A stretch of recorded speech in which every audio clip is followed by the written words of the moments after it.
Friction force calculation ladder example. So this is a ladder. So to do that, first thing you have to do is to draw the free body diagram. So you have to free the ladder from all these supports. So remove the horizontal floor support and the wall support. Once you remove the supports, you have to have the vertical component and the horizontal component. So we'll have the A horizontal component and then the A vertical component. Now for the friction situation, this A is actually the normal force, which is perpendicular to the surface, normal force at A. And the ladder is trying to slide this way. So the friction force will act exactly parallel to the surface to the right direction. So this is actually the friction force at A. We can also write that friction force is the coefficient of friction between the surface and the ladder times the normal force. Same thing here. So at B, you're going to have NB, that's the normal force, and because it's sliding down, the friction force is going to go upward direction. So FB, and then that is the mu times NB again. Now, one of the interest here is to find out for which value this ladder can be safely used. So under these circumstances, calculate the value for theta. Now assume that we are given that in the mu A is given say 0.4. That's the friction between the floor and the ladder, and then the friction between the wall and the ladder is given 0.2. Also assume that the ladder weight is 60 pounds. And then the person using the ladder, which is the P load, say that's 300-pound person using the ladder. And then find out the theta for which angle, how you have to place this ladder so that it doesn't slide down. So very simple. First you start with those three equations. So summation of Fx, summation of Fy, and then summation of moment. And then you get all those unknowns.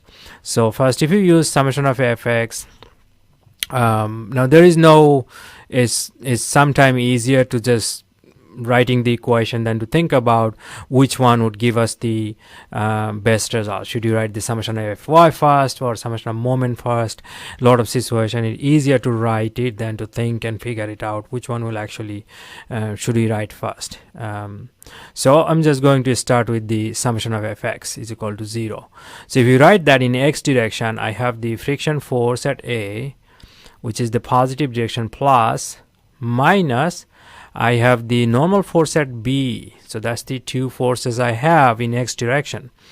Now I can also replace that the friction force A with mu of A times the normal force at A minus NB is equal to 0. So here we can write NB is equal to 0.4 NA. The mu A, the friction coefficient at A, point A is 0.4. Now let's write the summation of Fy is equal to 0. So that in y direction I have at A, I have this normal force at A, that is upward direction, plus then minus W minus P, and then also the FB is going upwards, so that's plus, and that is everything I have in y direction. So then NA minus W is 60, the user is 300 pounds, and then FB again we can write mu times NB is equal to 0. Now from here I can actually have this replaced right here, the value for NB. So NA minus 360 plus mu B, which is 0.2, and then I'm replacing NB with 0.4 NA. is equal to 0. So if you solve for a, in a, I found 3, 3, 3, and point bunch of threes. So once you find NA, you can actually find NB too. So if you plug this NA here, I found 133.3333 pounds for NB. So once you know NB, you can also calculate the FB using that same formula, 0.2 times NB. That's the friction coefficient between the wall and the ladder, 0.2. If you plug that number, so FB is then 27 pounds here. And then we can also find FA by using that 0.4 times NA. So the mu A, the friction coefficient at A, is 0.4. So that is like this. So FA, I found that 133. So in your exam or quiz or anywhere, you could be asked any of these forces, the value for these. Now say, now we get all these values. So we already applied Fx, Fy. The only thing we have left is that the moment equation. So now we're going to write down the moment equation. So summation of moment is equal to 0, let's say with respect to point A.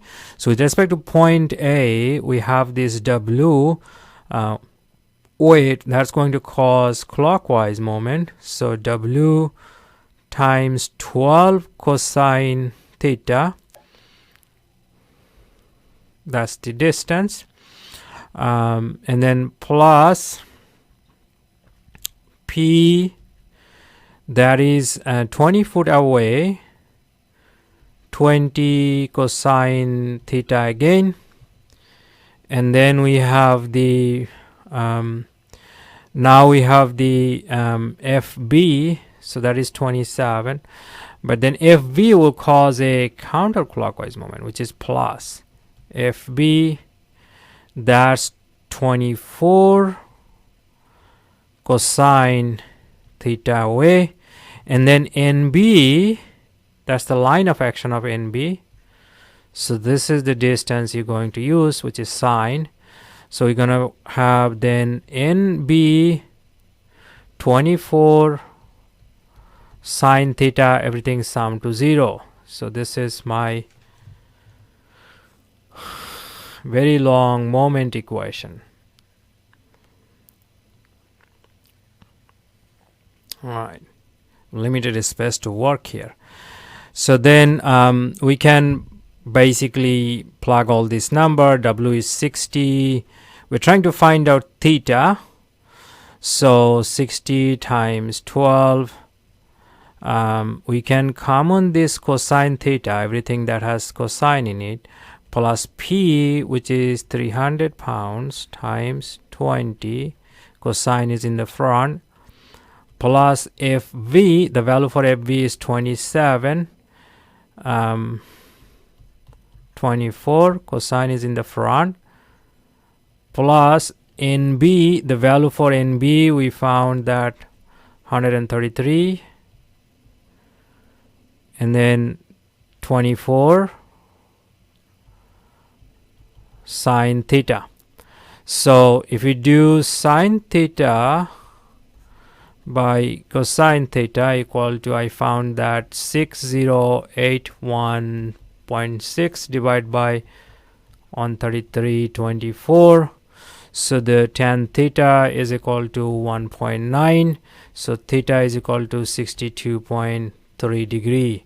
So that would be the safest angle where you can place this ladder and it will still stay there, not going to slide. However, we calculated everything impending slides down. So just a tiny bit, a little bit more will actually slides down. So you probably should place somewhere at least more than that. So this is the minimum value you need.